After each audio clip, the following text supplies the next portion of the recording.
sahabat, kali ini kita akan menjelajahi masa pertengahan peradaban Islam.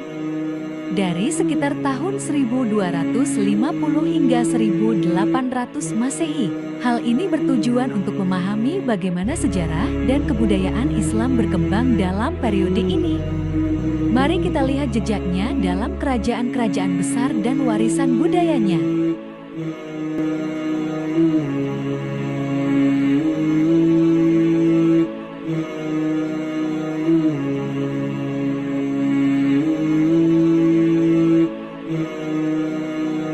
Periode pertengahan ini menjadi masa transisi setelah zaman keemasan Islam. Di masa klasik, kekhalifahan Abbasiyah adalah pusat intelektual dan budaya. Namun, pada tahun 1258 Masehi, Baghdad jatuh ke tangan Mongol.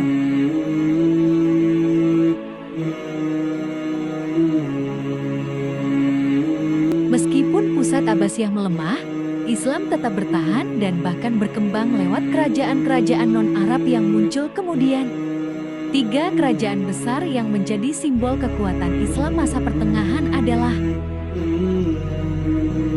pertama, Kerajaan Turki Utsmani, Ottoman, di Anatolia dan kawasan sekitarnya.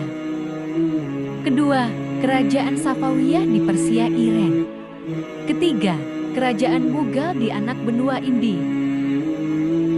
Safawiyah memperkuat Islam Syiah di Iran dan membangun budaya Persia Islami. Sedangkan Mughal menciptakan perpaduan budaya Islam dan Indi dalam seni, arsitektur, dan administrasi pemerintahan. Ketiganya menjadi pusat kebudayaan dan politik yang sangat berpengaruh di dunia Islam masa pertengahan. Kemudian pada masa pertengahan ini, dunia Islam melahirkan karya kebudayaan yang luar biasa. Seperti pada ilmu pengetahuan dan pemikiran, para ulama mengembangkan filsafat, teologi, matematika, astronomi, dan kedokteran. Misalnya, pemikiran Ibn Razid tetap berdampak jauh ke Eropa. Kemudian di bidang arsitektur dan seni, masjid, istana, madrasah dibangun dengan gaya khas, misalnya kubah, menara, ornamen geometris, dan kaligrafi. Lalu ada sastra dan bahasa yang membuat karya sastra Persia. Urdu, Turki berkembang pesat dengan puisi, karya sastra klasik, dan terjemahan karya Arab ke bahasa lokal. Lalu yang terakhir, ada pendidikan dan institusi madrasah dan pusat pengajian menjadi tempat penting penyebaran ilmu. Kebudayaan masa ini tidak lagi hanya kebudayaan Arab, tetapi menjadi kebudayaan Islam yang menyatu dengan budaya lokal Persia, Turki, Indi, dan lainnya, namun tetap dalam landasan Islam. Memasuki akhir periode pertengahan, kerajaan-kerajaan Islam mulai menghadapi tantangan baru. Tekanan dari kekuatan Barat, konflik internal, kemerosotan ekonomi, teknologi militer Eropa yang lebih maju, serta perubahan pola pikir.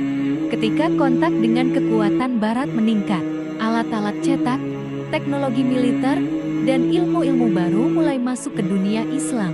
Beberapa pemikir Muslim menyadari perlunya pembaruan agar umat Islam tidak tertinggal. Dan disinilah benih-benih era modern mulai tumbuh kritik terhadap stagnasi, gerakan reformasi, dan pemikiran yang membaur dengan pemikiran Barat mulai muncul.